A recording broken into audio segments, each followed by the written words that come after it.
Ce jour-là, en triant les papiers d'Emeric, j'ai trouvé un trousseau de clés avec une adresse griffonnée au dos. Une maison en Bretagne, isolée, inconnue, 30 ans de mariage, et jamais il ne m'y avait emmené. Quand j'ai ouvert cette porte, j'ai compris que j'avais vécu avec un étranger toute ma vie. Je m'appelle Apolline Darcy, j'ai 63 ans, et voici l'histoire que j'ai gardée pour moi bien trop longtemps. Il y a 6 mois, j'ai enterré mon mari. Emeric est mort un mardi matin, dans notre chambre, d'un infarctus foudroyant. 67 ans, aucun signe avant-coureur. Le médecin m'a dit que c'était rare, mais pas impossible. Une artère bouchée, une douleur brève, puis plus rien. Je me souviens du silence qui a suivi. Ce silence épais, presque solide, qui envahit une maison quand quelqu'un disparaît pour toujours. Les horloges continuent de tourner, les volets grincent, mais tout sonne creux. Le jour de l'enterrement, il pleuvait. Une pluie fine, bretonne, qui mouille sans faire de bruit. La cathédrale de Vannes était pleine. Des collègues de la banque, où Emeric avait passé 40 ans. Des voisins, des amis du golf, des cousins éloignés venus de Paris. Tout le monde répétait la même chose. C'était un homme bien, discret, mais fiable, un pilier. Et moi, debout près du cercueil en chêne massif, vêtu de noir, je hochais la tête, je serrais des mains, je recevais des condoléances polies. Mais au fond de moi, je me sentais étrangement vide, pas triste, pas soulagé non plus, juste vide, comme si je venais d'assister aux funérailles d'un homme que je connaissais mal. Un homme poli, ponctuel, prévisible, Emeric, mon mari depuis 30 ans. Les semaines qui ont suivi ont été mécaniques. J'ai rangé ses affaires, trié ses costumes, donné ses chaussures, répondu aux lettres de la banque, de l'assurance, du notaire. Tout était en ordre. Emeric avait toujours été méticuleux. Pas une facture en retard, pas un document manquant. Même sa mort était organisée. Mais un après-midi, alors que je fouillais dans le tiroir de son bureau à la recherche de son acte de naissance pour le notaire, j'ai trouvé quelque chose. Un petit trousseau de clés, 3 clés en laiton, attachées par un anneau argenté. Et sur l'anneau, une étiquette en carton jauni avec une adresse écrite à la main, à l'encre bleue, 17, chemin des Ajoncs, Plébène, Bretagne. Je suis resté immobile, le trousseau dans la paume de ma main. Plébène. Je connaissais ce nom. Un village isolé, quelque part dans le Finistère. Emeric m'avait parlé de la région, autrefois. Il disait qu'il y allait parfois pour se reposer, pour marcher, pour réfléchir, mais jamais il ne m'avait proposé de l'accompagner. Jamais il ne m'avait dit qu'il possédait une maison là-bas. J'ai retourné le trousseau. Rien d'autre. Juste ces 3 clés, froides, silencieuses. Et soudain, j'ai senti quelque chose se tordre dans ma poitrine. Une intuition, un malaise. Pourquoi avoir caché ces clés dans un tiroir? Pourquoi ne jamais m'avoir parlé de cette maison? Qu'est-ce qu'Emeric avait bien pu cacher pendant 30 ans? Le soir même, j'ai cherché l'adresse sur Internet. La maison existait. Une vieille longère en pierre entourée de champs, isolée, loin de tout. Les photos satellites montraient un toit d'ardoise, des murs épais, un portail en fer rouillé. Rien de luxueux, rien de moderne. Juste une maison de campagne ordinaire, perdue au milieu de nulle part. J'aurais pu laisser tomber, appeler le notaire, mettre la maison en vente sans même y aller. Mais je ne pouvais pas, parce qu'au fond de moi, je savais qu'Emeric ne cachait pas une maison, il cachait une vie. 2 jours plus tard, j'ai pris la voiture. Le trajet de Vannes à Pleyben dure 3 heures. 3 heures à rouler à travers la campagne bretonne, sous un ciel gris et bas, entre les haies d'Ajoncs et les champs détrempés. Plus j'approchais, plus mon cœur battait vite. Qu'allais-je trouver? Une maîtresse? Une deuxième famille? Des dettes? Des secrets honteux? Ou pire encore, rien du tout, juste une maison vide. Et la confirmation que mon mari avait eu besoin de s'éloigner de moi pour respirer. Arrivé à Pleyben, j'ai suivi les indications. Le village était minuscule. Une église, une boulangerie, quelques maisons grises serrées autour d'une place. Puis, à la sortie du bourg, j'ai emprunté un chemin de terre bordé d'arbres nus, le chemin des Ajoncs. Au bout de 500 mètres, la maison est apparue, exactement comme sur les photos. Pierre grise, toit d'ardoise, volets clos, silencieuse. J'ai arrêté la voiture devant le portail. Mes mains tremblaient. J'ai pris le trousseau dans mon sac. La première clé a ouvert le portail. La deuxième, la porte d'entrée. Et quand j'ai poussé cette porte, mon Dieu, J'ai failli tomber, parce que ce que j'ai vu, ce n'était pas une maison abandonnée. C'était une maison habitée, récemment habitée. Il y avait des meubles, des rideaux tirés, une odeur de bois et de tabac froid. Et partout, des traces d'Emeric. Ses lunettes de lecture sur la table basse, son pull gris posé sur le dossier d'une chaise, ses chaussons près de la cheminée. Mais ce n'était pas ça. Le pire, c'était les photos. Des dizaines de photos, accrochées au mur, posées sur les étagères, glissées dans des cadres en bois clair. Des photos d'Emeric, mais pas seul, avec un homme que je ne connaissais pas, un homme brun, aux yeux clairs, souriant à côté de lui, main dans la main, joue contre joue, assis sur un banc de jardin, debout devant cette même maison, et au dos de certaines photos, des inscriptions à l'encre noire. Pleben, été 1995, toujours nous deux. Notre refuge, avril 2003. 20 ans déjà. Je t'aime encore. J'ai lâché la photo. Mes jambes se sont dérobées. Je me suis assise par terre, dos contre le mur, incapable de respirer. Emeric, mon mari, l'homme avec qui j'avais partagé 30 ans de ma vie, avait aimé un autre homme pendant tout ce temps. Parfois, on fait confiance à ceux qui ne la méritent pas. Et vous, avez-vous déjà été déçu par quelqu'un que vous aimiez? Racontez-moi votre histoire dans les commentaires. J'aimerais vous lire. Je suis restée assise par terre pendant une éternité, le dos contre le mur froid, les genoux repliés, les yeux fixés sur ces photos éparpillées autour de moi. Emeric et cet homme, encore et encore, souriant, complice, heureux. Une forme de bonheur que je n'avais jamais vue sur son visage à lui. Pas avec moi, en tout cas. Je me suis relevée lentement. J'ai ramassé les photos une par une. Je les ai regardées avec une attention presque chirurgicale, comme si j'allais trouver une explication rationnelle. Une erreur, un malentendu. Mais non, c'était bien lui, mon mari, dans une vie parallèle. J'ai posé les photos sur la table et je me suis assise sur le canapé en velours usé. Mes mains tremblaient. Mon cœur battait trop vite. Et malgré moi, j'ai commencé à me souvenir, à remonter le temps. Jusqu'au jour où tout avait commencé. J'avais 33 ans quand j'ai rencontré Emeric. C'était en 1995. Un dîner organisé par mon amie Constance, à Paris. Une soirée élégante, dans un appartement du 16e arrondissement. Des bougies, du champagne, des conversations policées. J'étais divorcée depuis 2 ans. Une première union ratée avec un avocat arrogant qui me trompait ouvertement. J'avais quitté Paris pour Vannes, cherchant à me reconstruire loin de tout ce bruit. Je travaillais comme traductrice indépendante. J'avais une petite maison près du port. Une vie simple, calme. Mais ce soir-là, Constance avait insisté pour que je vienne. « Tu vas te dessécher toute seule en Bretagne, Apolline. Viens, juste une soirée. » Et j'étais venue. Emeric était assis à côté de moi pendant le dîner. Un homme discret, élégant sans ostentation. Costume gris anthracite, cravate sobre. Cheveux poivre et sel impeccablement coiffés. Il m'avait salué poliment. Puis nous avions parlé. De littérature, de voyage, de musique classique. Il aimait Chopin. Moi aussi.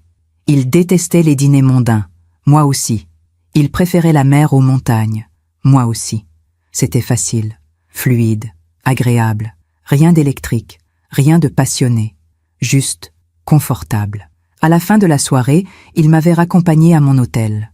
Dans le taxi, il m'avait dit « Vous savez, Apolline, je ne suis pas quelqu'un de démonstratif.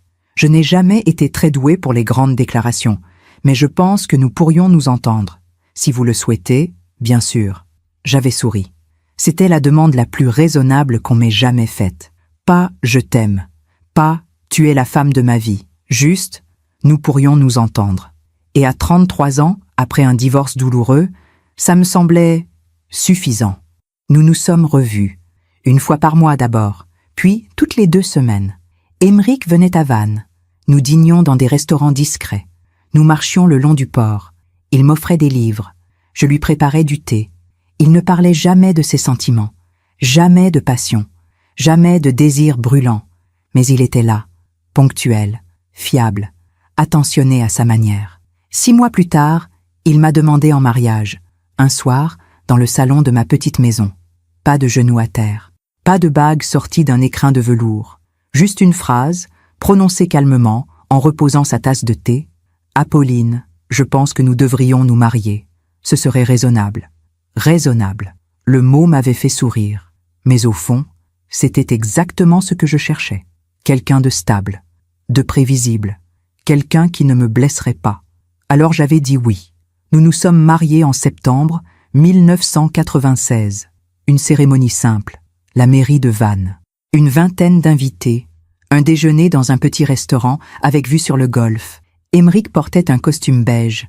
J'avais choisi une robe crème, sans fioritures. Pas de violon, pas de larmes, pas de déclarations enflammées.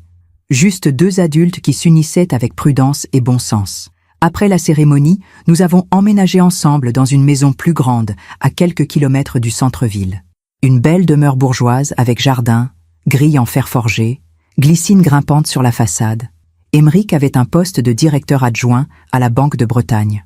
Moi, je continuais mes traductions depuis mon bureau à l'étage. Nous avions des habitudes, des rituels. Le petit déjeuner à 7h30, toujours le même. Tartines beurrées, confiture de fraises, café noir. Le dimanche matin, promenade le long de la plage de Conlo. Le jeudi soir, dîner chez nos amis Marguerite et Henri. Une fois par an, une semaine à Deauville. Tout était ordonné, prévu, rassurant. Bien sûr, il y avait des moments creux, des silences que je remplissais en lisant, des soirées où Aymeric s'enfermait dans son bureau pendant des heures. Je me souviens de m'être demandé parfois s'il pensait à moi quand nous étions ensemble, s'il me désirait, s'il m'aimait vraiment. Mais je chassais ces pensées, parce qu'Aymeric était là. Il ne buvait pas, il ne criait jamais, il ne levait jamais la main. Il ne me trompait pas, ou du moins, c'est ce que je croyais. Il était juste absent, poliment absent. Et moi, je m'étais habituée à cette absence. Pendant que je raconte tout cela, je me demande d'où vous m'écoutez. Écrivez le nom de votre ville en commentaire. Assise dans cette maison inconnue, entourée de ces photos qui racontaient une autre histoire, j'ai compris quelque chose. Aymeric ne m'avait jamais aimée. Pas comme un homme aime une femme. Il m'avait épousée parce que c'était attendu. Parce que sa famille le voulait. Parce qu'à 37 ans, un homme célibataire commence à susciter des questions. Et moi, j'avais accepté ce mariage parce que j'avais peur de rester seule, parce que je voulais la sécurité, parce que je croyais que l'amour raisonnable était le seul qui dure. Nous avions construit une vie ensemble, une belle façade. Mais derrière cette façade, il y avait ce homme brun aux yeux clairs. Il y avait cette maison secrète. Il y avait 30 ans de mensonges polis. J'ai regardé autour de moi. Le salon était simple mais chaleureux. Un canapé en velours, une table basse en bois sombre, une cheminée en pierre, des rideaux épais, des étagères remplies de livres. Tout sentait Aymeric, son parfum, ses choix, son goût, mais aussi autre chose, une présence étrangère, masculine, douce. Sur la table basse, il y avait un vieux carnet en cuir marron. Je l'ai pris. Mes mains tremblaient. J'ai ouvert la première page. Et j'ai lu, écrit à l'encre bleue, d'une écriture que je connaissais par cœur. Journal, 1988. Mon sang s'est glacé. 1988. 8 ans avant notre mariage. J'ai tourné la page. Et là, j'ai lu les premiers mots qui allaient tout détruire. Je m'appelle Aymeric Moreau. J'ai 30 ans. Et je vis un mensonge depuis toujours. J'ai refermé le carnet immédiatement, comme si ces pages brûlaient. Mon cœur battait si fort que j'entendais le sang cogner contre mes tempes. Je vis un mensonge depuis toujours. Cette phrase résonnait dans ma tête, encore et encore. J'ai posé le carnet sur la table. J'ai reculé. Je me suis levée. J'ai marché jusqu'à la fenêtre. Dehors, la campagne bretonne s'étendait à perte de vue. Des champs gris, des arbres nus. Le ciel bas et lourd. J'aurais pu partir, remonter dans ma voiture, rentrer à Vannes, brûler ce trousseau de clés, vendre cette maison sans jamais y remettre les pieds. Mais je ne pouvais pas. Parce qu'il fallait que je sache. Il fallait que je comprenne qui avait été mon mari et qui j'avais été, moi, pendant toutes ces années. Je me suis rassise. J'ai repris le carnet. J'ai respiré profondément. Puis j'ai commencé à lire. Journal d'Aymeric Moreau. 1988. 15 mars 1988. Je m'appelle Aymeric Moreau. J'ai 30 ans et je vis un mensonge depuis toujours. Aujourd'hui, mon père m'a encore demandé quand j'allais me marier. Nous étions dans son bureau, à la banque. Il m'a regardé par-dessus ses lunettes, avec ce sourire poli qui cache toujours un reproche. Tu as 30 ans, Aymeric. Il serait temps de fonder une famille. Les gens parlent. Les gens parlent. C'est tout ce qui compte pour lui. L'image. Le qu'en dira-t-on? La respectabilité bourgeoise. Je n'ai rien répondu. Comme toujours. J'ai hoché la tête. J'ai souri. J'ai dit que j'y réfléchissais. Mais au fond de moi, je sais que je ne pourrai jamais lui donner ce qu'il attend. Parce que je ne serai jamais l'homme qu'il veut que je sois. J'ai relevé les yeux. 1988. Aymeric avait 30 ans. Moi, j'en avais 26. Je vivais encore à Paris, mariée à Laurent, l'avocat qui me rendait déjà malheureuse. Aymeric et moi ne nous connaissions pas encore. Il vivait seul, à Vannes, travaillant pour la banque familiale sous la pression constante de son père. J'ai tourné la page. 22 avril 1988. Je l'ai revu aujourd'hui. Il s'appelle Mathieu. Il travaille à la bibliothèque municipale. Cheveux bruns, yeux gris-bleu, sourire discret. Nous nous croisons depuis des mois. Toujours le même rituel. Je viens emprunter un livre le samedi après-midi. Il me le tamponne. Nos doigts se frôlent. Nous ne disons rien. Mais aujourd'hui, il m'a glissé un mot entre les pages du livre. Café demain? 15 heures? Place des Lys? J'ai mis le mot dans ma poche. Mon cœur battait comme celui d'un adolescent. Je sais que je ne devrais pas y aller. Mais je vais y aller. J'ai posé ma main sur ma bouche. Mathieu, l'homme des photos, le visage souriant à côté d'Aymeric, celui qu'il avait aimé pendant toutes ces années. J'ai continué. 24 avril 1988. Nous avons parlé pendant 3 heures, dans ce petit café près de la cathédrale. 2 hommes discutant de littérature, de musique, de rien et de tout. Personne n'aurait pu deviner. Mais quand nos regards se sont croisés, j'ai su. Il est comme moi. Et pour la première fois de ma vie, je ne me suis pas senti seul. 17 mai 1988. Nous nous voyons presque tous les jours maintenant. Toujours en cachette. Toujours avec cette prudence maladive. Nous marchons le long du port. Nous parlons de livres. Nous rions. Hier soir, sur le banc face à la mer, il a posé sa main sur la mienne. Personne ne nous a vus. Mais mon Dieu, comme j'avais peur. Et comme j'étais heureux. 3 juin 1988. Je lui ai dit que je l'aimais. Nous étions dans sa chambre, au-dessus de la librairie où il loue un petit appartement. Il m'a regardé longuement. Puis il a souri. Moi aussi. C'est la première fois que je prononce ces mots pour quelqu'un. Et c'est la première fois qu'on me les dit en retour. J'ai fermé les yeux. Mon Dieu. Aymeric avait aimé cet homme dès 1988. 8 ans avant de me rencontrer. 8 ans avant de me demander en mariage. J'ai tourné les pages rapidement. Les entrées se succédaient. Des mois.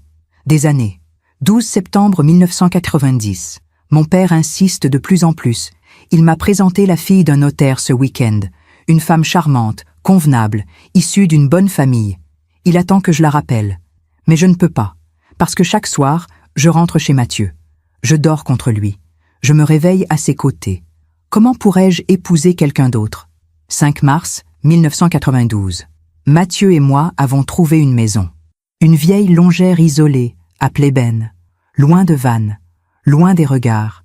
Nous l'avons achetée ensemble, en secret, avec nos économies. C'est notre refuge, le seul endroit où nous pouvons être nous-mêmes, le seul endroit où je peux respirer. Mes mains tremblaient. 1992, 4 ans avant notre mariage. Aymeric avait déjà cette maison. Il vivait déjà avec Mathieu, en secret. Et moi, je ne savais rien.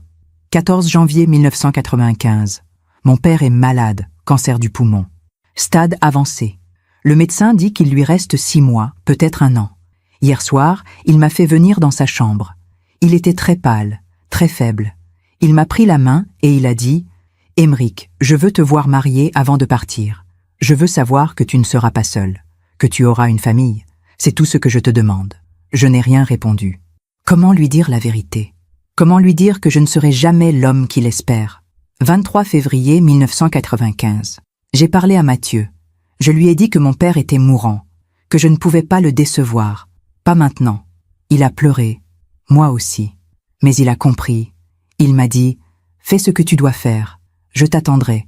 Je t'aimerai toujours, même si tu appartiens à quelqu'un d'autre sur le papier. » Nous avons décidé de garder la maison de Plébène, notre refuge. Le seul endroit où nous resterons libres. J'ai laissé tomber le carnet. Mes mains tremblaient tellement que je ne pouvais plus tenir les pages. Tout devenait clair. Aymeric ne m'avait pas choisi. Il m'avait utilisé, comme couverture, comme façade respectable, pour mourir en paix avec son père. Je me suis levé. J'ai marché jusqu'à la cuisine. Sur le comptoir, il y avait une vieille cafetière italienne, des tasses dépareillées, un pot de miel. Tout était simple, intime, vivant. C'était ici qu'Aymeric avait été heureux, pas avec moi. Ici, avec Mathieu. Je suis retourné dans le salon. J'ai repris le carnet et j'ai lu la dernière entrée de l'année 1995. 18 décembre 1995. J'ai rencontré une femme. Elle s'appelle Apolline. Divorcée, traductrice, douce, discrète. Mon amie Constance l'a invitée à dîner. Elle m'a placé à côté d'elle. Nous avons parlé. Elle a souri. Elle m'a semblé inoffensive. Mathieu m'a dit, si tu dois le faire, choisis quelqu'un de bien. Quelqu'un qui ne souffrira pas trop. Je pense qu'Apolline est cette personne. Elle cherche la sécurité, pas la passion.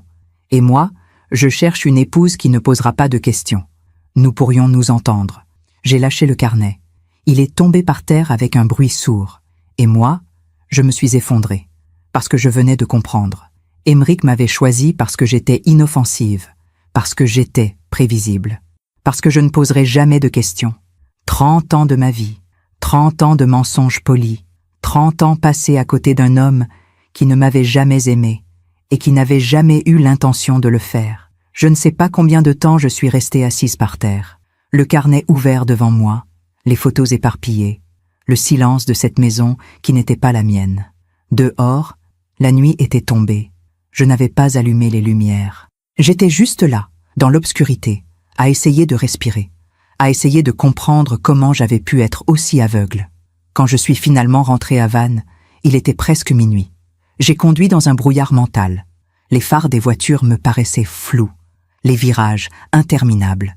Je me suis garée devant ma maison, notre maison, et je suis restée dans la voiture, moteur éteint, pendant 1 heure, incapable de franchir la porte. Parce qu'à l'intérieur, tout allait me rappeler lui, ses pantoufles près de la cheminée, son fauteuil en cuir, son odeur sur les draps, 30 ans de vie commune, 30 ans de mensonges. Cette nuit-là, je n'ai pas dormi. J'ai tourné dans la maison comme une âme en peine. J'ai ouvert des tiroirs, fouillé des placards, cherché des preuves, quelque chose, n'importe quoi. Un signe que j'aurais dû voir, et je les ai trouvés, partout. Dans le bureau d'Aymeric, j'ai découvert un vieux agenda de l'année 1996, l'année de notre mariage. J'ai feuilleté les pages, le cœur battant, et j'ai vu. Des annotations discrètes, toujours les mêmes jours, les vendredis et samedis. P, juste une lettre, répétée encore et encore. P, 15 heures. P, week-end. P, Playben. Il allait à Playben presque tous les week-ends, pendant que je croyais qu'il partait en déplacement professionnel. Ou qu'il visitait un vieux cousin en Bretagne. Il allait retrouver Mathieu. J'ai continué à chercher. Dans une boîte en carton au fond de l'armoire, j'ai trouvé des lettres, des dizaines de lettres, écrites à la main, sur du papier fin, toutes signées « Monsieur ». J'en ai ouvert une au hasard. Mon Aymeric, ces 2 jours avec toi ont été les plus beaux de l'année. Je déteste te voir partir. Je déteste savoir que tu retournes là-bas, dans cette vie qui n'est pas la tienne. Mais je comprends. Je t'ai promis que je comprendrais. La maison est vide sans toi. Ton pull est encore sur le dossier de la chaise. Ton livre est ouvert sur la table de nuit. J'ai fait du café ce matin, comme si tu allais descendre. Mais tu n'étais plus là. Reviens vite. Je t'aime. Ton Mathieu. La lettre était datée du 23 septembre 1997, 1 an après notre mariage. J'avais 35 ans. Aymeric en avait 39. Nous vivions ensemble depuis 1 an. Nous avions nos habitudes, nos rituels du dimanche, nos dîners du jeudi chez Marguerite et Henri. Et pendant ce temps, Aymeric écrivait à un autre homme, recevait des lettres d'amour, partait tous les week-ends pour retrouver sa vraie vie. J'ai ouvert une autre lettre. Aymeric, j'ai relu ton dernier mot 100 fois. Tu me dis que tu te sens coupable, que tu as l'impression de me voler du temps, de voler du temps à ta femme aussi. Mais mon amour, tu ne voles rien. Tu essaies juste de survivre. Je sais que ce n'est pas facile. Je sais que tu portes ce poids sur tes épaules depuis toujours. Mais quand tu es ici, avec moi, tu n'as pas à porter de masque. Tu peux juste être toi. C'est tout ce que je veux. Que tu sois toi. Même si ce n'est qu'un week-end par mois. Je t'attendrai toujours. Monsieur. Daté du 12 mars 2001. 5 ans après notre mariage. J'avais 39 ans. Émeric en avait 43. Cette année-là, nous avions passé une semaine à Deauville pour notre anniversaire de mariage. Émeric m'avait offert un collier de perles. Nous avions dîné au Royal. Tout semblait parfait. Mais en réalité, il comptait les jours avant de pouvoir retourner à Playben, avant de pouvoir retrouver Mathieu. J'ai posé les lettres.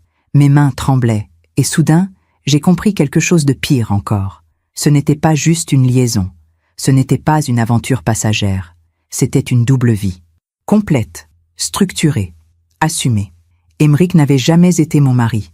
Il était le mari de Mathieu. Moi, j'étais juste la façade. Les jours suivants ont été un cauchemar. Je continuais ma vie normale. Je répondais au téléphone. Je parlais au notaire. Je triais les papiers de succession. Mais à l'intérieur, je me décomposais. Chaque soir, je relisais les lettres. Je feuilletais l'agenda. Je regardais les photos que j'avais ramenées de Playben. Et je cherchais des signes dans ma propre mémoire. Des moments où j'aurais dû comprendre. Des moments où j'aurais dû poser des questions. Je me souvenais de cette fois, en 2003, où Émeric était rentré d'un week-end à Playben avec une égratignure sur la joue. Il m'avait dit qu'il était tombé en marchant dans les bois. Je l'avais cru. Je me souvenais de ces soirées où il s'enfermait dans son bureau pendant des heures, prétendant travailler sur des dossiers de la banque. Mais en réalité, il écrivait à Mathieu. Je me souvenais de ces nuits où il se tournait de l'autre côté du lit, me donnant le dos. Ces nuits où il ne me touchait jamais, où il ne me regardait jamais. J'avais pensé que c'était normal, que c'était la vie de couple après quelques années, que la passion s'estompait toujours. Mais ce n'était pas ça. C'était juste qu'il ne m'avait jamais désiré. Pendant que je raconte tout cela, je me demande d'où vous m'écoutez. Écrivez le nom de votre ville en commentaire. Un soir, j'ai appelé Marguerite. Marguerite et Henri étaient nos plus proches amis. Nous dînions ensemble tous les jeudis depuis 20 ans. Elle m'a répondu à la 3e sonnerie. « Apolline, ma chérie, comment vas-tu? Tu tiens le coup ?» Sa voix était douce, inquiète. J'ai failli tout lui raconter.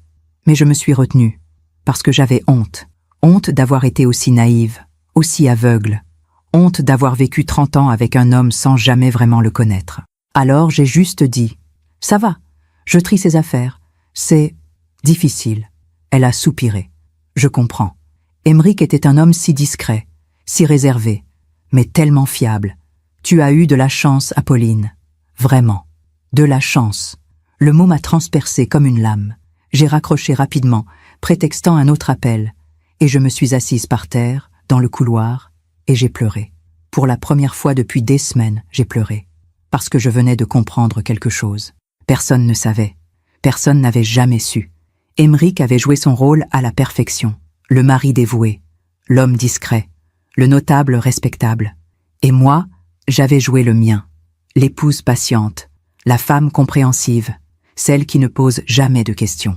Le lendemain, j'ai trouvé autre chose. Dans une enveloppe Kraft, cachée au fond d'un tiroir de la commode, il y avait des relevés bancaires, des relevés d'un compte que je ne connaissais pas. Un compte ouvert à la Banque postale de Quimper, en 1992, à son nom, et au nom de Mathieu Berger, un compte joint. J'ai parcouru les relevés, des années et des années de transactions, des virements réguliers, des retraits, des paiements de factures, électricité de la maison de Playben, taxes foncières, travaux de rénovation. Tout était là, noir sur blanc, la preuve qu'ils vivaient ensemble, qu'ils partageaient tout, qu'ils étaient un couple, un vrai couple. Le relevé le plus récent datait de mars 2026, 2 mois avant la mort d'Émeric. Il y avait un virement de 1 500 €, avec la mention « Pour les travaux du toit, monsieur, Émeric planifiait encore l'avenir de cette maison, même à 67 ans, même à 2 mois de sa mort. Il pensait encore à Mathieu, il pensait encore à leur refuge. Je me suis effondrée sur le lit, notre lit, celui où nous avions dormi côte à côte pendant 30 ans, et j'ai compris. J'avais passé toute ma vie à me contenter de miettes, de politesse, de confort, de sécurité matérielle, pendant qu'Émeric donnait son cœur, son âme, son vrai lui-même à quelqu'un d'autre. Je m'étais annulée, effacée, soumise. J'avais accepté le silence, les absences, la froideur, parce que j'avais peur de rester seule, parce que je croyais que c'était mieux qu'un divorce, mieux que le vide, mais en réalité, j'avais vécu dans le vide pendant 30 ans. Un vide poli, bien habillé, socialement acceptable. Mais un vide quand même. Cette nuit-là, j'ai pris une décision. J'allais retourner à Playben. J'allais lire tous les carnets, jusqu'au bout, même si ça me détruisait. Parce qu'il fallait que je sache, il fallait que je comprenne toute l'histoire, avant de pouvoir tourner la page. Je suis retourné à Playben 3 jours plus tard. Cette fois, j'avais préparé un sac, des vêtements de rechange, de quoi manger, un thermos de café, parce que je savais que j'allais y passer du temps, le temps qu'il faudrait pour tout lire, pour tout comprendre. La route m'a semblé plus courte que la première fois, ou peut-être que j'étais juste engourdi. Mon esprit tournait en boucle, les mêmes questions, les mêmes images, Émeric et Mathieu, main dans la main, souriant, pendant que moi je l'attendais sagement à Vannes. Quand je suis arrivé devant la maison, il pleuvait, une pluie fine et froide, typiquement bretonne.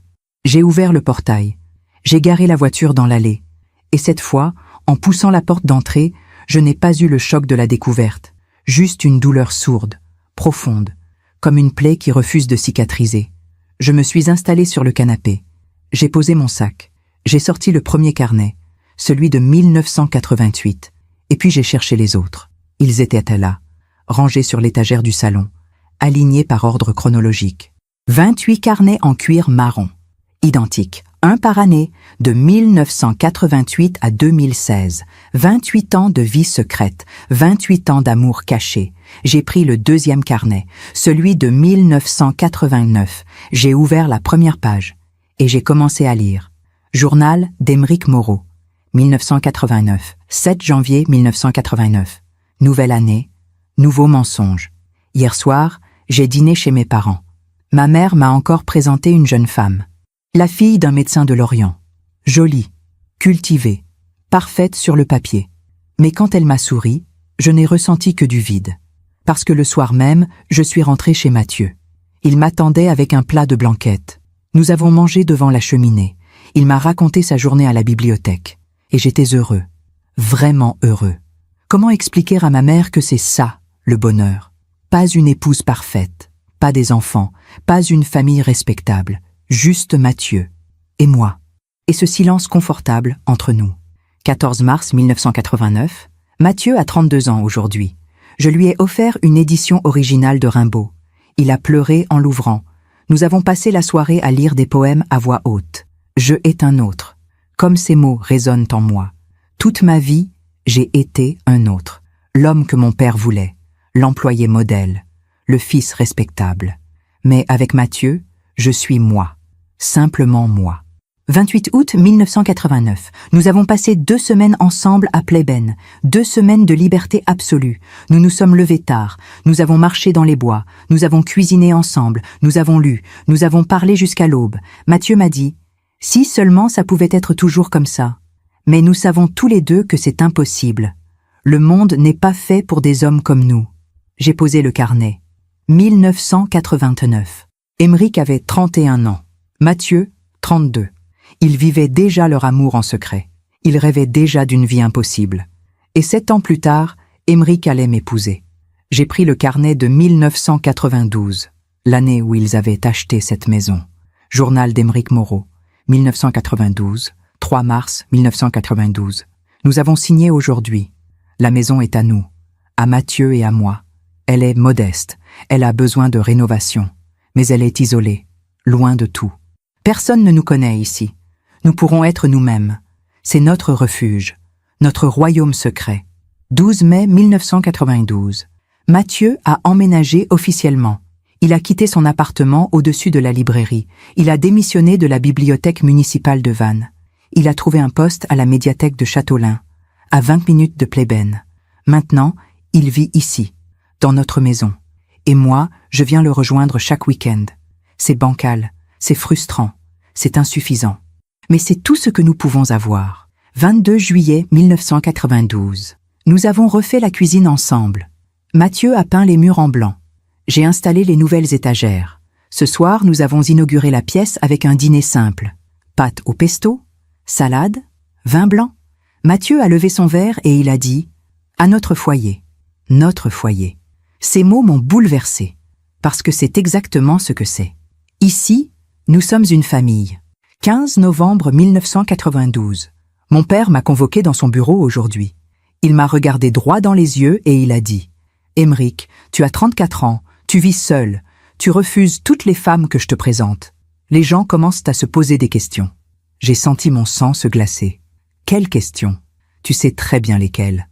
Il n'a pas prononcé le mot, mais il était là, suspendu entre nous. J'ai menti, comme toujours. Je n'ai juste pas encore trouvé la bonne personne.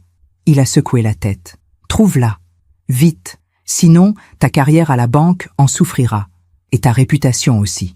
Quand je suis rentré à Playben ce soir-là, j'ai tout raconté à Mathieu. Il m'a pris dans ses bras. Il m'a dit « Je sais ce que tu devras faire, et je te pardonnerai. » Mais moi, est-ce que je pourrais me pardonner? J'ai fermé les yeux. 1992, 4 ans avant notre mariage. Aymeric savait déjà qu'il devrait épouser une femme, pour sauver les apparences, pour protéger sa carrière, et Mathieu avait déjà accepté. Par amour, j'ai pris le carnet de 1995, l'année où nous nous étions rencontrés. Journal d'Aymeric Moreau, 1995, 14 janvier 1995. Mon père est en train de mourir. Le médecin lui donne 6 mois. Hier soir, il m'a fait promettre de me marier avant sa mort. J'ai promis, parce que je suis un lâche. 23 février 1995. J'ai parlé à Mathieu. Je lui ai dit que je devais tenir ma promesse, que je ne pouvais pas laisser mon père mourir en pensant que j'étais anormal. Mathieu a pleuré, moi aussi, mais il a compris. Il m'a dit « Choisis quelqu'un de bien, quelqu'un qui ne te fera pas souffrir, quelqu'un qui ne remarquera pas que ton cœur est ailleurs. Comment peut-il être aussi généreux? Comment peut-il m'aimer assez pour me laisser partir ?» 18 décembre 1995. J'ai rencontré Apolline. Mon amie Constance l'a invitée à un dîner. Elle m'a placé à côté d'elle. Apolline est douce, réservée. Elle parle peu. Elle sourit poliment. Elle est divorcée. Elle a 33 ans. Elle cherche la stabilité, pas la passion. Mathieu m'a dit « C'est elle. C'est celle qui ne posera pas de questions. » Je crois qu'il a raison. Elle semble résignée, comme moi. Nous pourrions construire une vie ensemble, une vie confortable, prévisible, et je pourrais continuer à venir ici, à Playben, avec Mathieu. C'est égoïste, c'est lâche, mais je n'ai pas le choix. 31 décembre 1995. J'ai revu Apolline 3 fois ce mois-ci. Nous avons dîné, nous avons marché le long du port, nous avons parlé de livres. Elle ne me pose jamais de questions personnelles. Elle ne cherche pas à savoir où je vais le week-end. Elle ne demande pas pourquoi je suis si distant. C'est parfait. Je vais lui demander de m'épouser. Bientôt. J'ai serré le carnet dans mes mains. Les larmes coulèrent sur mes joues. Elle ne pose jamais de questions. C'est parfait. Il m'avait choisi pour ma passivité, pour mon silence, pour ma résignation. J'ai continué, carnet après carnet. Journal d'Aymeric Moreau, 1996, 12 février 1996. J'ai demandé à Pauline en mariage hier soir. Elle a dit oui. Elle a souri. Elle a eu l'air soulagée. Pas heureuse, soulagée. Je pense qu'elle cherche juste quelqu'un qui ne la blessera pas. Si seulement elle savait. 7 septembre 1996. Nous nous sommes mariés aujourd'hui. Mairie de Vannes, 20 invités, un déjeuner simple. Mon père était là, dans un fauteuil roulant, très affaibli, mais souriant. Il m'a serré la main et il a dit « Je suis fier de toi, mon fils. » Mathieu n'était pas là, évidemment. Mais ce soir, quand je suis rentré dans la maison que je partage maintenant avec Apolline, j'ai trouvé une lettre de lui. « Je t'aime. Je t'aimerai toujours. Va vivre ta vie. Je serai là quand tu reviendras. » Je l'ai lu 10 fois, puis je l'ai caché au fond d'un tiroir, et je suis allé me coucher à côté de ma femme qui ne sait rien. 3 octobre 1996. Mon père est mort ce matin, paisiblement, dans son sommeil. Il est parti en pensant que j'étais un homme respectable, marié, normal. Je devrais me sentir soulagé, mais je me sens juste vide. 20 octobre 1996. Je suis retourné à Playben pour la première fois depuis le mariage. Mathieu m'attendait sur le perron. Quand il m'a vu, il a pleuré. Nous nous sommes serrés l'un contre l'autre pendant une éternité. « Tu m'as manqué », il a dit. « Tu m'as manqué aussi. » Cette nuit-là, nous avons dormi enlacés. Et pour la première fois depuis des semaines, j'ai respiré. J'ai posé le carnet.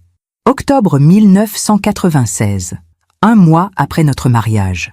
Aymeric était déjà retourné chez Mathieu. pendant que je rangeais notre maison, pendant que je m'habituais à cette nouvelle vie. Il était dans les bras d'un autre homme.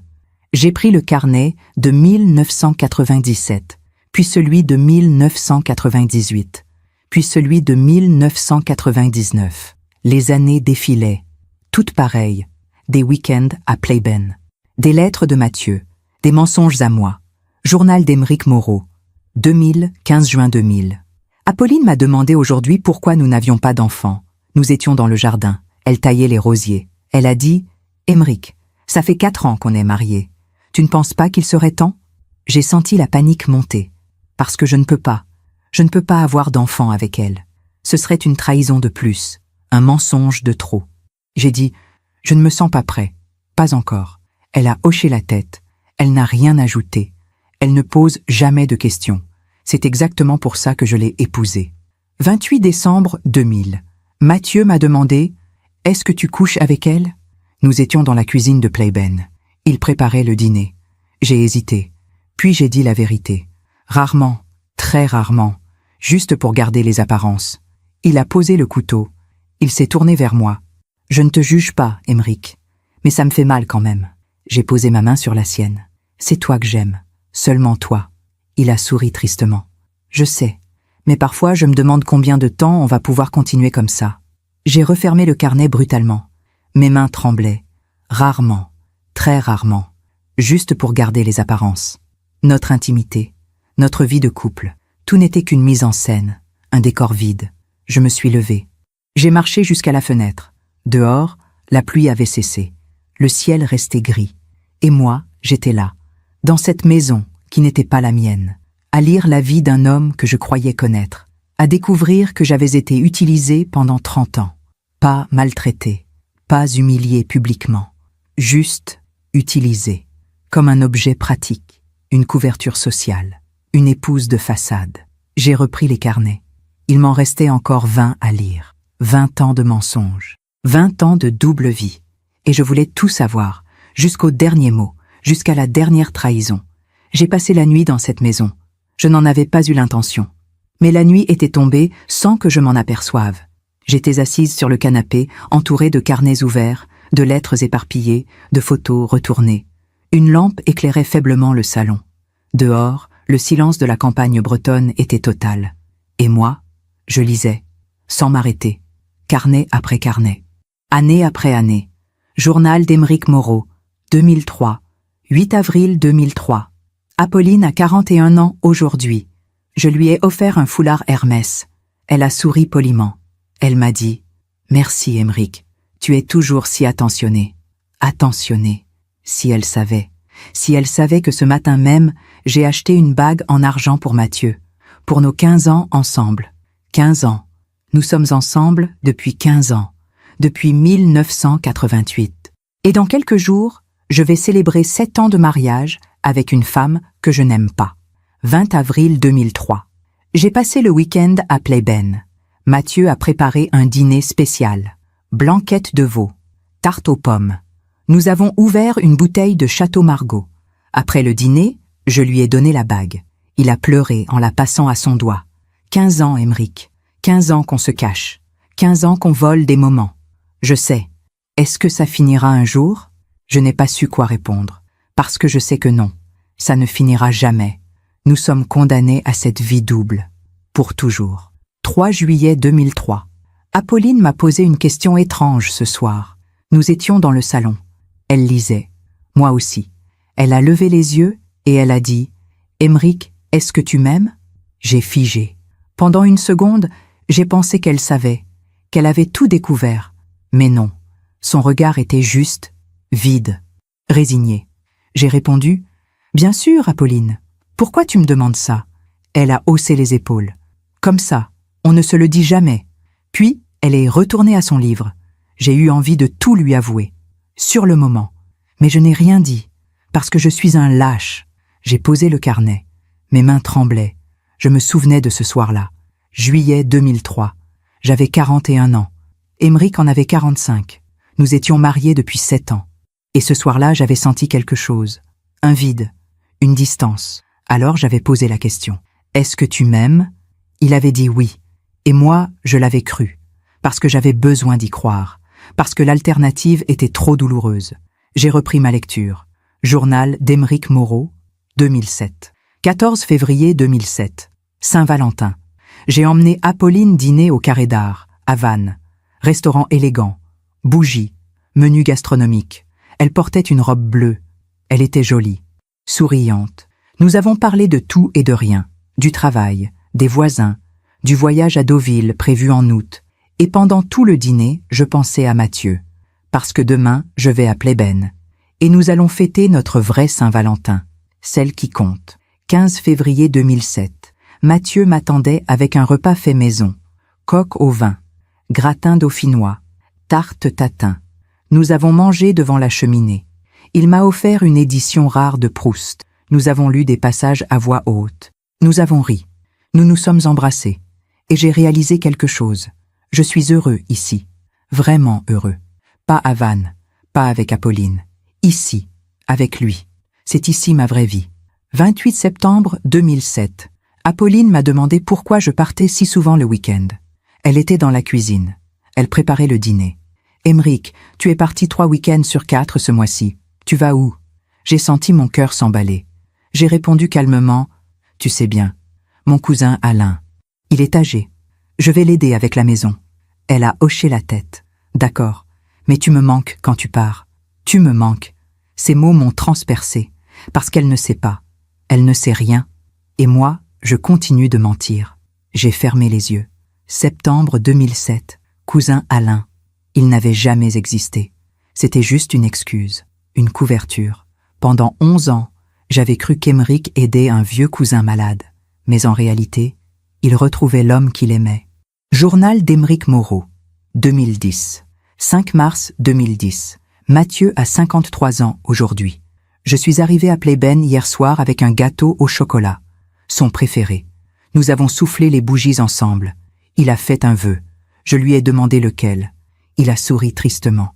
Que nous puissions vieillir ensemble. Vraiment ensemble, sans se cacher. Mon cœur s'est serré, parce que je sais que ce vœu ne se réalisera jamais. 18 juin 2010. Apolline m'a dit qu'elle aimerait qu'on passe plus de temps ensemble. Nous avons 14 ans de mariage. Nous vivons dans la même maison. Nous dormons dans le même lit. Mais elle a raison. Nous ne passons pas de temps ensemble. Parce que je ne suis jamais vraiment là. Mon corps est à Vannes. Mais mon esprit, mon cœur, mon âme sont à Plébène. Avec Mathieu. Journal d'Émeric Moreau. 2013. 11 novembre 2013. Mathieu et moi avons fêté nos 25 ans ensemble. 25 ans. Un quart de siècle d'amour caché. Nous avons ouvert une bouteille de champagne. Nous avons regardé de vieilles photos. Photos de nous, jeunes, souriant devant cette maison qu'on venait d'acheter en 1992. Photos de nous, en 1988, sur le banc près du port de Vannes. Mathieu a dit « Tu te souviens du premier jour où tu m'as dit que tu m'aimais ?» Oui, c'était un 3 juin, 1988. Décra, 25 ans. Il a posé sa tête sur mon épaule. Je ne regrette rien, Émeric. Même si on doit se cacher, même si je dois te partager, je ne regrette rien. Moi, je regrette tout. Je regrette de ne pas avoir eu le courage de vivre au grand jour. Je regrette de l'avoir fait souffrir. Je regrette de mentir à Apolline depuis 17 ans. J'ai lâché le carnet. 17 ans. En 2013, nous étions mariés depuis 17 ans. J'avais 51 ans. Émeric en avait 55. Nous avions des cheveux gris, des rides au coin des yeux. Nous avions vieilli ensemble, mais lui, il vieillissait aussi avec quelqu'un d'autre, quelqu'un qu'il aimait vraiment, depuis 25 ans. J'ai ouvert le carnet suivant. Journal d'Émeric Moreau, 2016. 7 janvier 2016. Mathieu est tombé malade.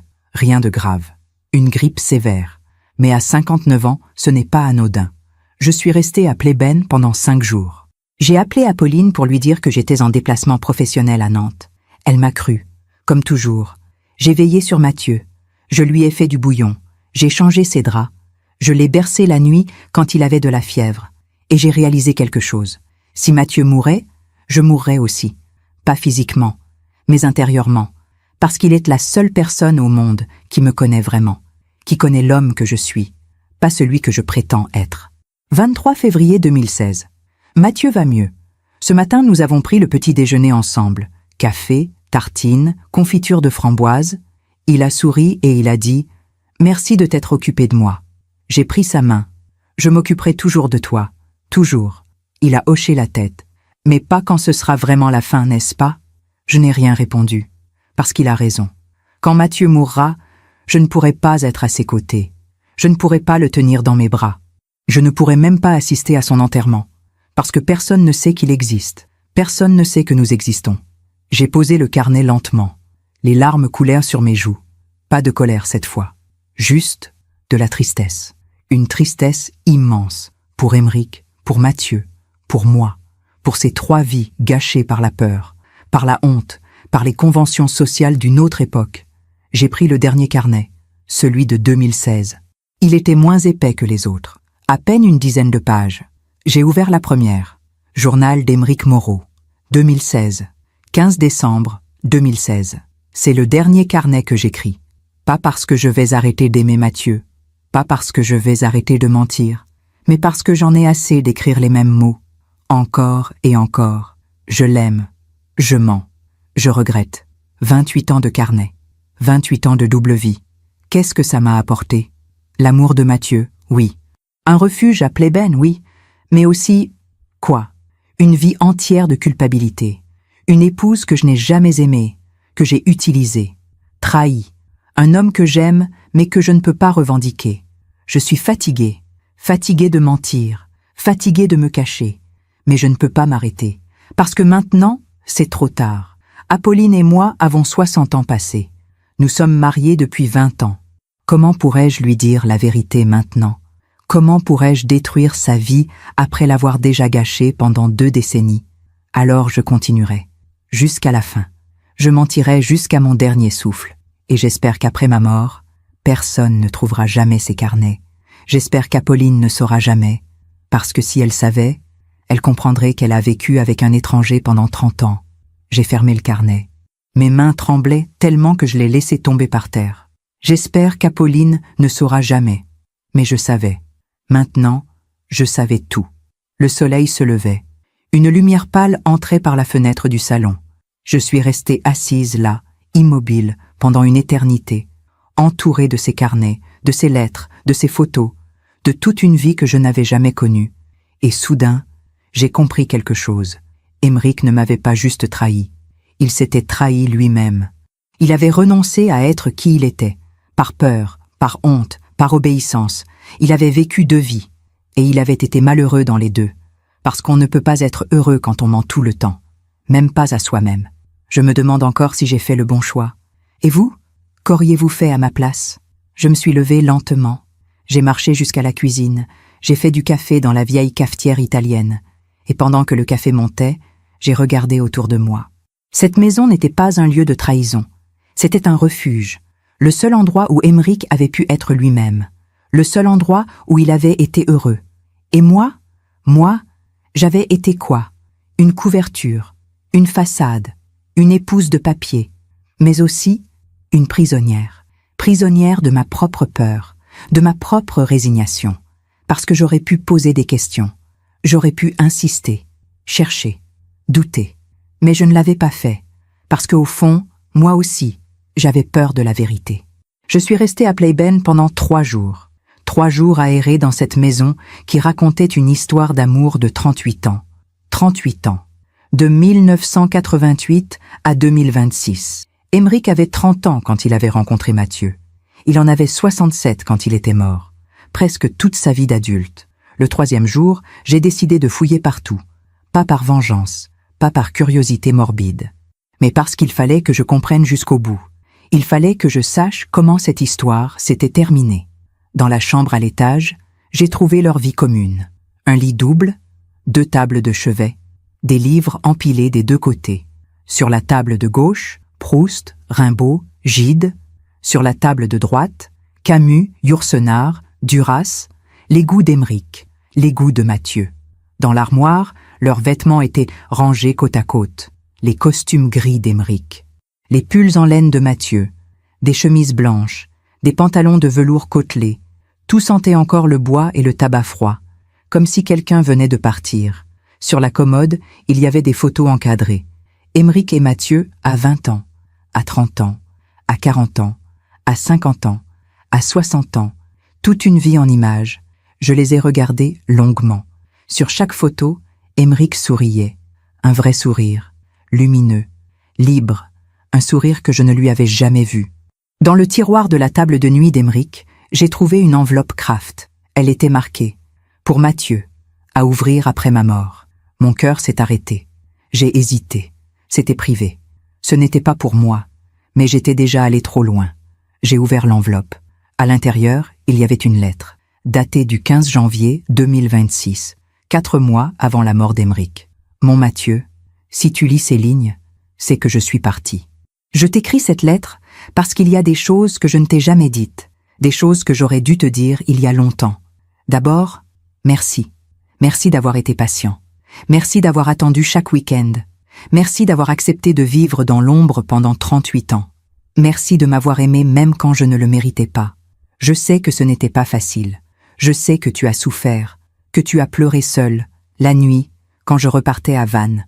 Je sais que tu m'en as voulu, même si tu ne me l'as jamais dit. Mais je veux que tu saches quelque chose. Ces 38 années avec toi ont été les seules vraies années de ma vie. Le reste, la banque, Vannes, Apolline, ce n'était qu'un décor, une mise en scène obligée. Mais ici, à Plébène, avec toi, j'étais moi, vraiment moi.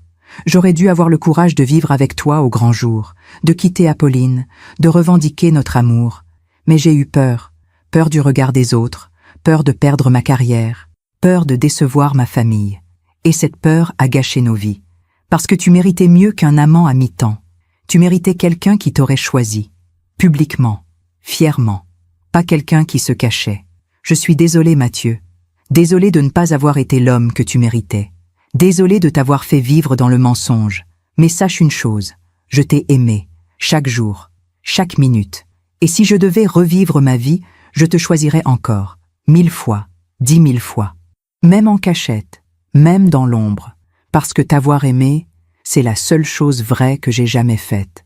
Adieu, mon amour, ton Émeric. 15 janvier 2026.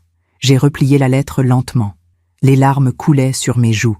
Pas de colère, pas de rage, juste une immense tristesse. Pour ces deux hommes qui s'étaient aimés en secret pendant 38 ans. Pour cet amour qui n'avait jamais pu exister au grand jour. Pour cette vie gâchée par la peur. J'ai remis la lettre dans l'enveloppe. Et soudain, j'ai pensé à quelque chose. Mathieu. Où était Mathieu? J'ai fouillé la maison. Dans le bureau du rez-de-chaussée, j'ai trouvé des documents administratifs, des factures d'électricité, des avis d'imposition, des relevés bancaires. Et là, sur un papier daté de mars 2026, j'ai vu une adresse. Mathieu Berger. Résidence Les Hortensias, Châteaulin. Une résidence, une maison de retraite. J'ai cherché sur Internet. Les Hortensias. Établissement médico-social. Soins de longue durée. Unité Alzheimer. Mon sang s'est glacé. Mathieu était en maison de retraite, atteint d'Alzheimer. Le lendemain matin, j'ai pris la voiture. Direction Châteaulin. 20 minutes de route depuis Plébène. J'avais la lettre d'Émeric dans mon sac et une question qui me brûlait les lèvres. Est-ce que Mathieu savait qu'Émeric était mort? La résidence Les Hortensias était un bâtiment moderne, en briques rouges, entouré d'un jardin bien entretenu. J'ai poussé la porte d'entrée. Une infirmière m'a accueilli avec un sourire. « Bonjour, madame. Vous venez voir quelqu'un ?» J'ai hésité. Puis j'ai dit « Oui, Mathieu Berger. » Son sourire s'est adouci. « Ah, monsieur Berger. Il est dans le salon? Vous êtes de la famille ?» J'ai menti. « Oui, une cousine éloignée. » Elle a hoché la tête. « Suivez-moi. Mais je dois vous prévenir. Monsieur Berger a une forme avancée d'Alzheimer. Il a des moments de lucidité, mais ils sont rares. » Elle m'a conduite jusqu'à un grand salon lumineux. Il y avait une dizaine de personnes âgées, certaines assises devant la télévision, d'autres jouant aux cartes. Et là, près de la fenêtre, assis dans un fauteuil roulant, il y avait un homme aux cheveux blancs, aux yeux gris-bleu, au visage marqué par le temps. Mathieu. Je me suis approché lentement. Mon cœur battait si fort que j'entendais le sang cogner contre mes tempes. L'infirmière a posé sa main sur mon épaule. « Monsieur Berger, vous avez de la visite. » Il a levé les yeux vers moi. Son regard était vide, perdu. « Bonjour », j'ai dit doucement. Il m'a regardé longuement, sans un mot. Puis, il a souri vaguement. « Bonjour, mademoiselle. Vous êtes gentille. L'infirmière s'est éloignée discrètement. Je me suis assise sur la chaise à côté de lui. J'ai posé mon sac par terre. Et pendant un long moment, nous sommes restés silencieux. Mathieu regardait par la fenêtre. Ses mains tremblaient légèrement sur les accoudoirs du fauteuil. Il avait 69 ans, le même âge qu'Aymeric aurait eu aujourd'hui s'il avait vécu. Finalement, j'ai parlé. « Monsieur Berger, est-ce que vous connaissez Aymeric Moreau ?» Il a tourné la tête vers moi, lentement. Son regard s'est troublé, comme s'il cherchait quelque chose dans sa mémoire. « Aymeric. » Il a répété le nom plusieurs fois, à voix basse. « Aymeric. Oui, Aymeric. » Puis soudain, son visage s'est éclairé. « Aymeric. Bien sûr, mon Aymeric. » Il a souri. Un vrai sourire, lumineux. « Il vient me voir bientôt ? Il est en retard.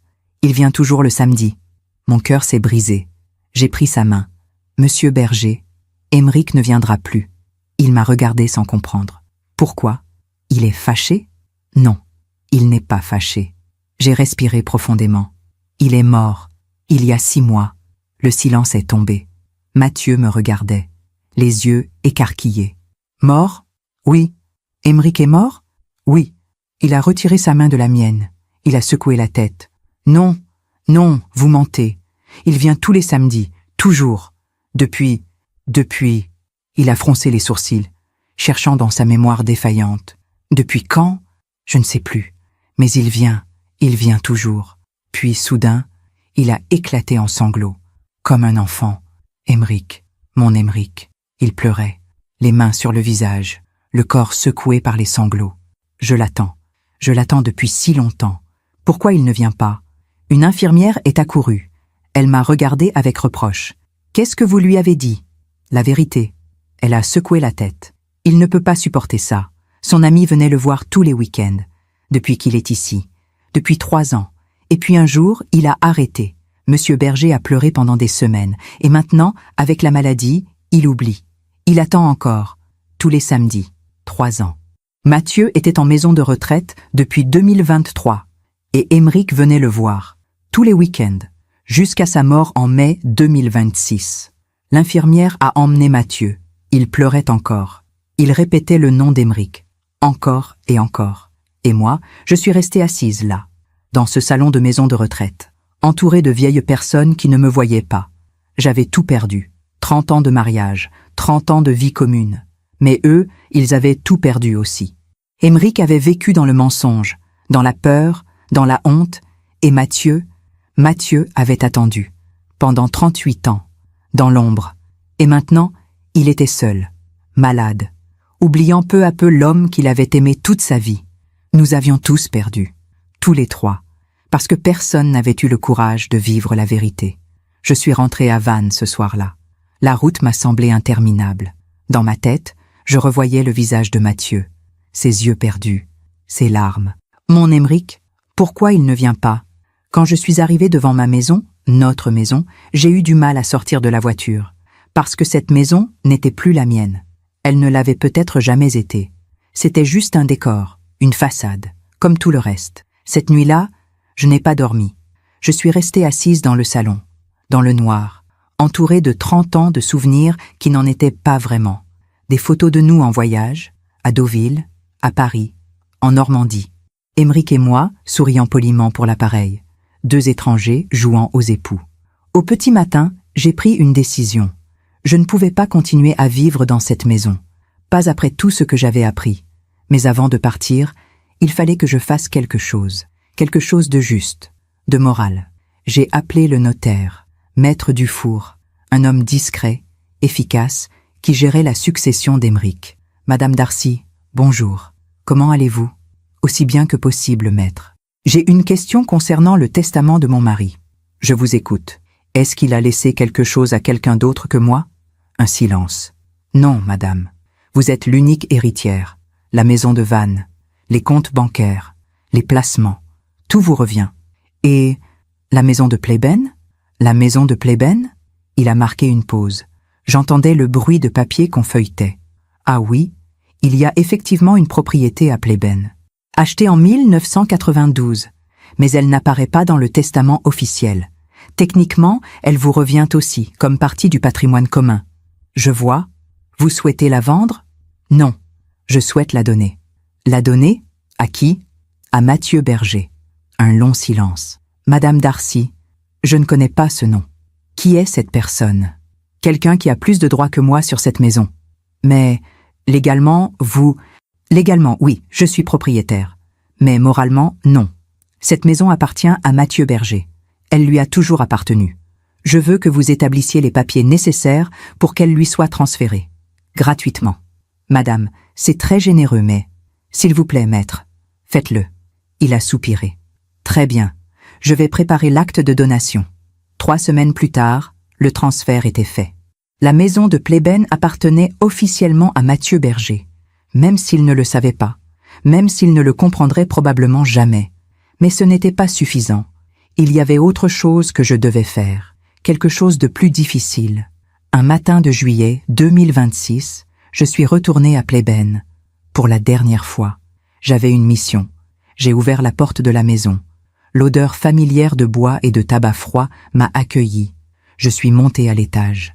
Dans la chambre, j'ai pris tous les carnets, les 28 carnets en cuir marron. Je les ai descendus dans le salon, je les ai posés sur la table basse. Puis je suis retourné chercher les lettres, toutes les lettres de Mathieu, et les photos, toutes les photos.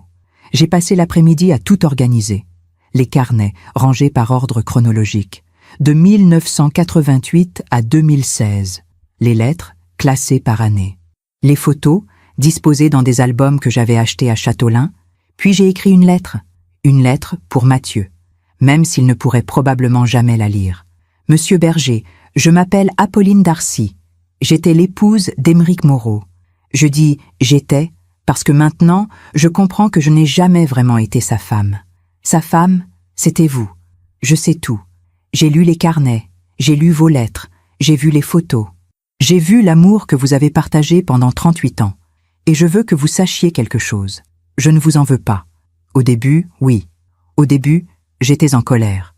J'avais l'impression d'avoir été trahi, utilisé, humilié. Mais maintenant, je comprends. Vous n'avez pas choisi cette situation. Émeric non plus. Et moi non plus. Nous avons tous été prisonniers. Prisonniers de la peur, des conventions, de la honte. Émeric vous aimait. Vraiment. Profondément. Et vous l'avez aimé aussi. Malgré tout. Malgré les mensonges, malgré la distance, malgré les samedis volés, vous méritez d'avoir tout ça. Les carnets, les lettres, les photos. Ce sont vos souvenirs, pas les miens. Cette maison est à vous maintenant, légalement, officiellement. J'ai fait le nécessaire pour que tout vous revienne. Peut-être que vous ne lirez jamais cette lettre, peut-être que vous avez déjà tout oublié. Mais si un jour, dans un moment de lucidité, vous vous souvenez, sachez qu'Émeric vous aimait. Jusqu'à son dernier souffle. Et sachez que moi, Apolline, je vous ai rendu ce qui vous appartient. Parce que c'est juste. Parce que vous avez souffert assez longtemps. Adieu, Monsieur Berger. Apolline Darcy, 15 juillet 2026. J'ai plié la lettre. Je l'ai glissée dans une enveloppe et je l'ai posée sur la table à côté des carnets. Puis, j'ai pris la lettre qu'Émeric avait écrite pour Mathieu, celle datée du 15 janvier 2026. Pour Mathieu, à ouvrir après ma mort. Je l'ai placée sur le dessus, bien en évidence. Ensuite, j'ai fait le tour de la maison. Pour la dernière fois, j'ai touché le dossier du canapé en velours, la table en bois sombre, les étagères remplies de livres. J'ai regardé la cheminée où il s'était assis, soir après soir, pendant 38 ans. J'ai monté à l'étage. J'ai regardé leur lit, leur table de nuit, leurs vêtements dans l'armoire, et j'ai compris quelque chose. Cette maison n'était pas un symbole de trahison, c'était un symbole d'amour, un amour impossible, caché, brisé par la peur, mais un amour quand même. Je suis redescendu, j'ai pris mon sac et j'ai quitté la maison, sans me retourner. Le lendemain, je suis allé à la résidence Les Hortensias. J'ai demandé à parler à la directrice, Madame Leclerc, une femme d'une 50aine d'années, au regard bienveillant. Madame Darcy, que puis-je faire pour vous? Je viens vous parler de Monsieur Mathieu Berger. Elle a hoché la tête. Ah oui, un de nos résidents, un homme si doux, mais la maladie progresse rapidement, malheureusement. Je sais, j'aimerais que quelque chose soit fait. J'ai sorti une enveloppe de mon sac. Voici un chèque, 10 000 €. Je souhaite que cet argent serve à améliorer le quotidien de Monsieur Berger.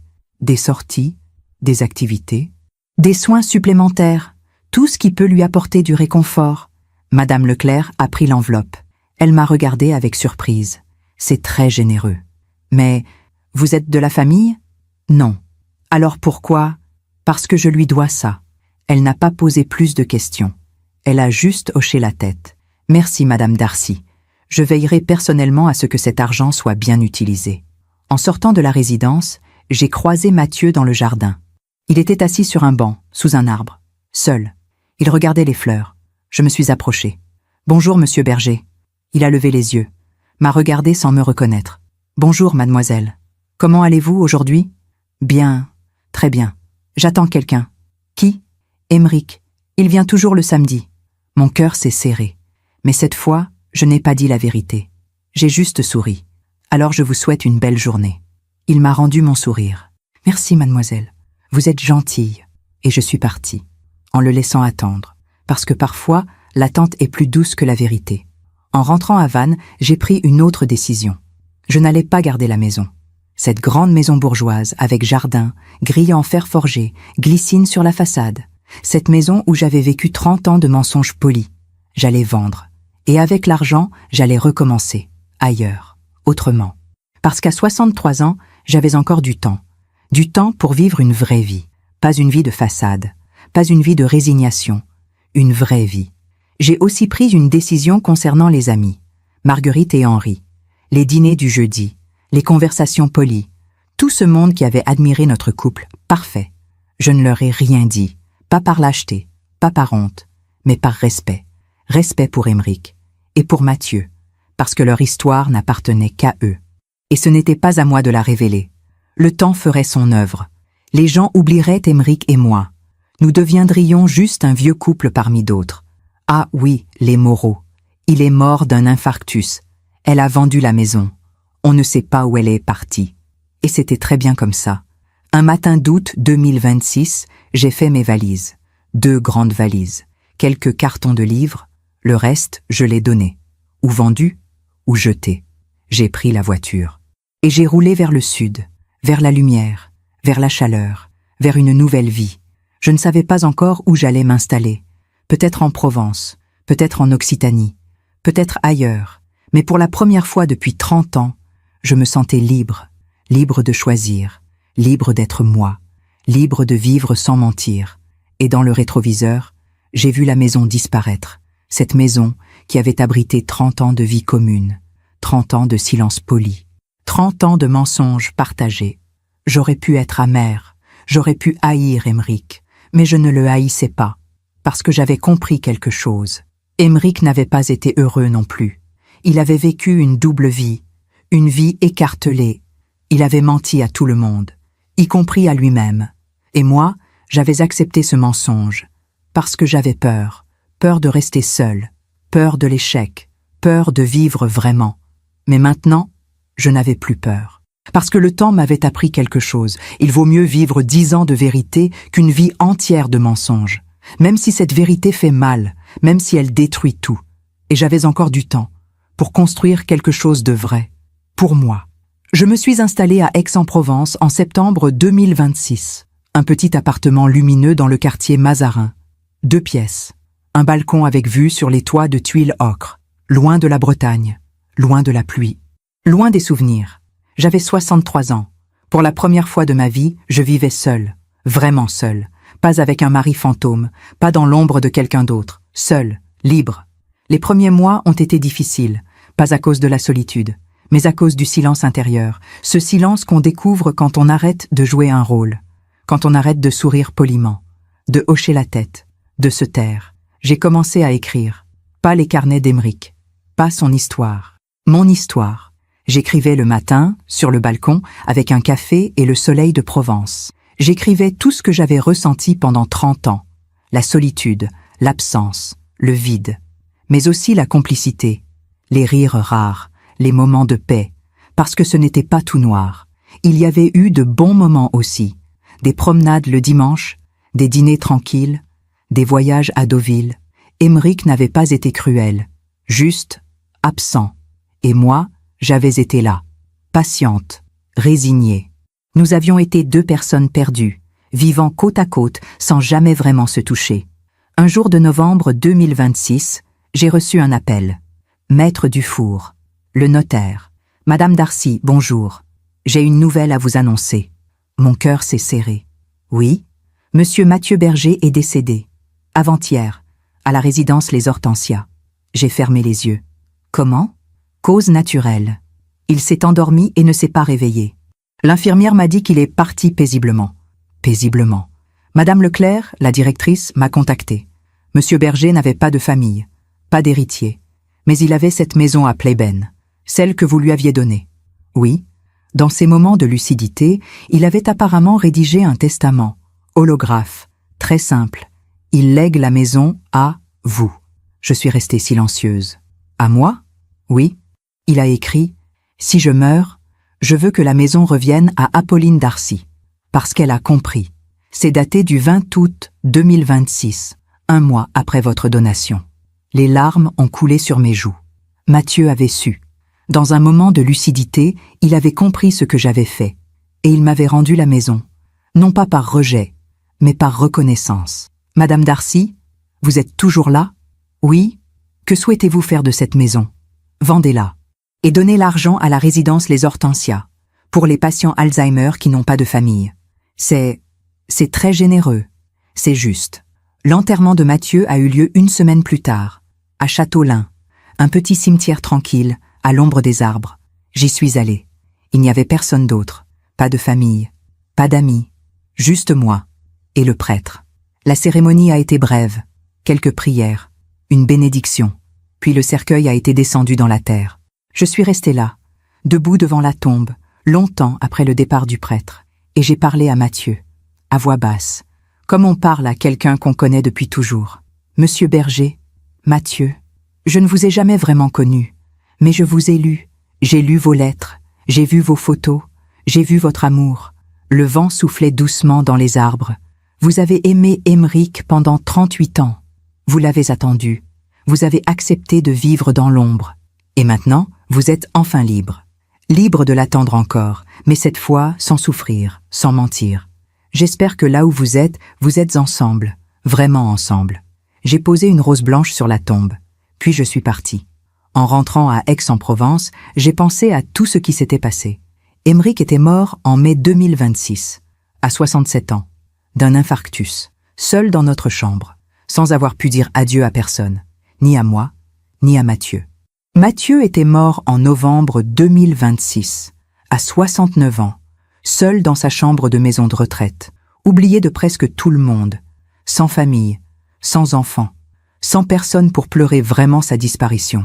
Et moi, j'étais vivante, à 63 ans, libre, seule, mais vivante. La vie avait rendu à chacun ce qu'il avait semé. Émeric avait vécu dans le mensonge. Il avait construit une façade respectable, une carrière brillante, un mariage convenable.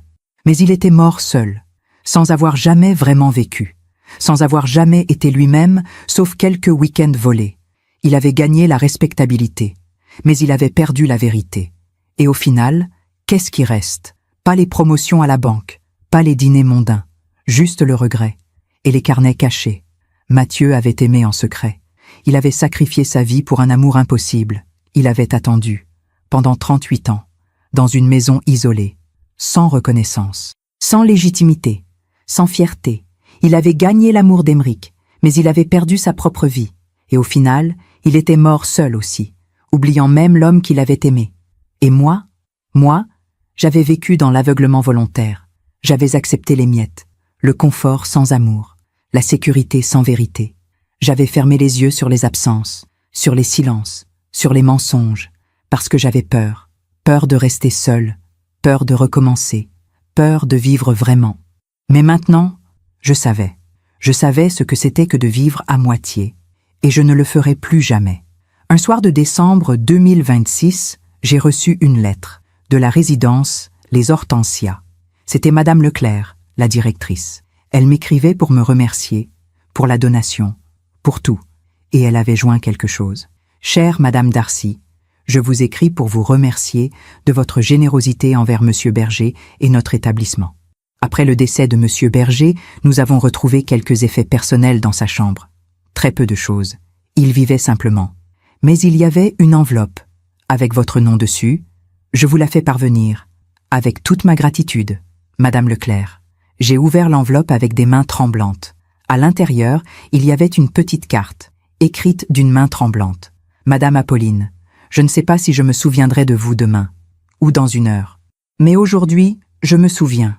Je me souviens que vous m'avez rendu ma maison, notre maison, à Aymeric et moi. Je me souviens que vous ne m'avez pas jugé. Je me souviens de votre gentillesse.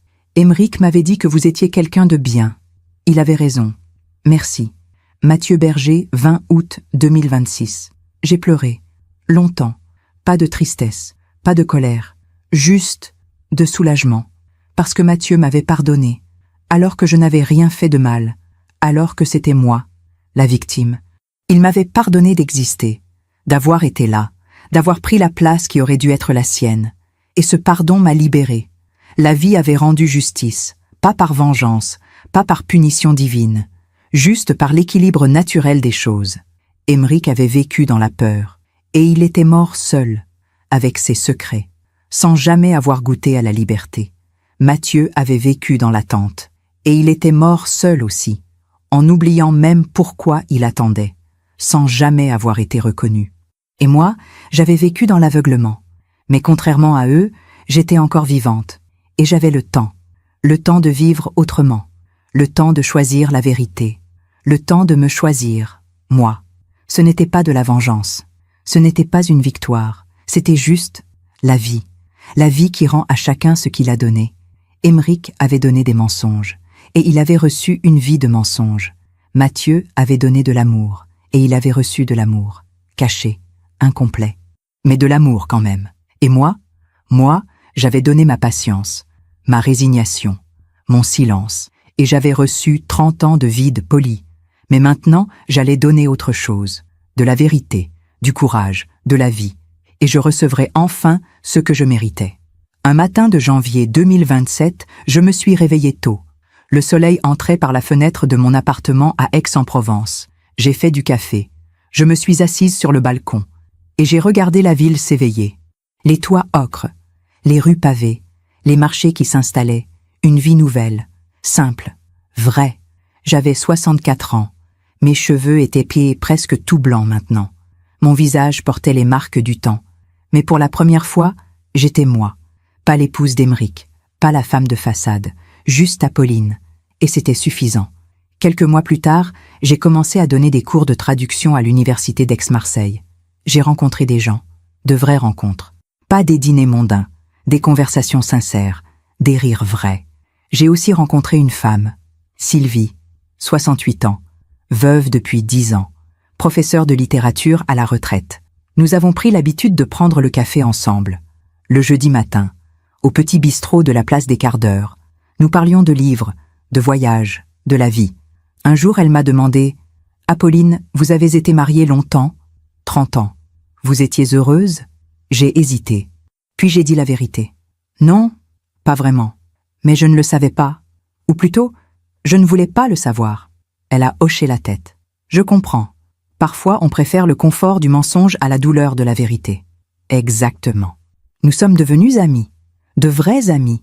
Pas des connaissances polies. Des amis. Et un soir, en rentrant chez moi, après un dîner chez Sylvie, j'ai réalisé quelque chose. J'étais heureuse. Vraiment heureuse. Pas du bonheur éclatant. Pas de la passion dévorante. Juste une paix intérieure. Une sensation de justesse. La vie m'avait repris 30 ans. Mais elle m'en avait rendu 20. Peut-être 30. Peut-être 40 si j'avais de la chance. Des années vraies. Authentiques. Choisies. Et c'était bien plus précieux que les 30 années perdues. 5 ans ont passé. Nous sommes en mai 2031. J'ai 68 ans aujourd'hui. L'âge qu'Aymeric aurait eu s'il avait vécu. Je vis toujours à Aix-en-Provence, dans le même petit appartement lumineux du quartier Mazarin. Mais maintenant, cet appartement est vraiment le mien, rempli de mes livres, de mes photos, de ma vie. Ce matin, je me suis réveillée avec le soleil. J'ai fait du café. Je me suis assise sur le balcon et j'ai regardé les toits ocres briller sous la lumière du printemps. C'est devenu mon rituel. Chaque matin, café, Silence, lumière, un moment rien qu'à moi. Sylvie vient déjeuner tout à l'heure.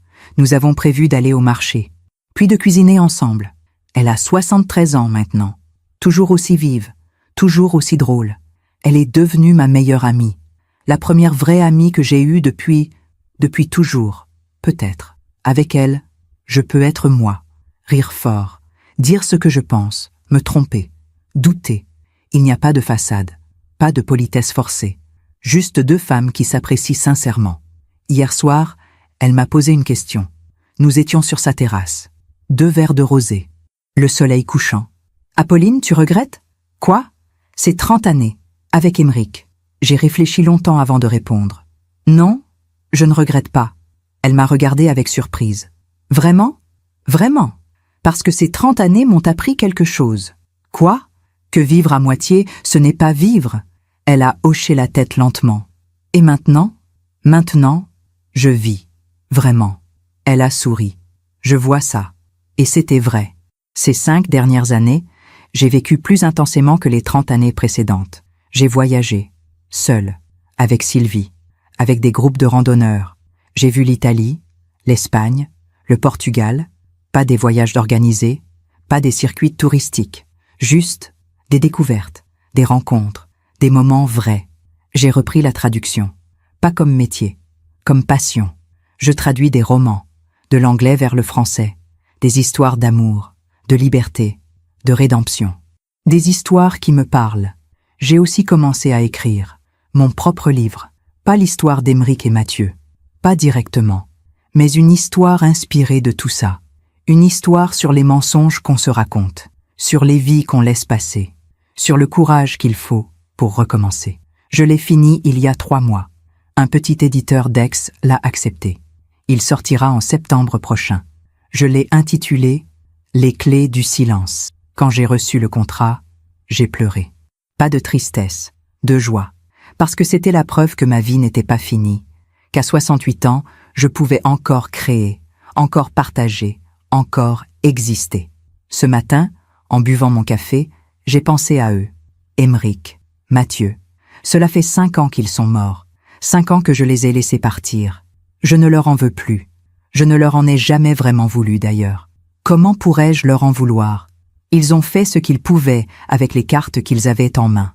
Émeric est né en 1958, à une époque où être homosexuel était un crime, une maladie, une honte. Il a grandi dans une famille bourgeoise conservatrice, avec un père qui attendait de lui qu'il soit normal, qu'il se marie, qu'il ait des enfants, qu'il perpétue le nom. Il a essayé d'être cet homme.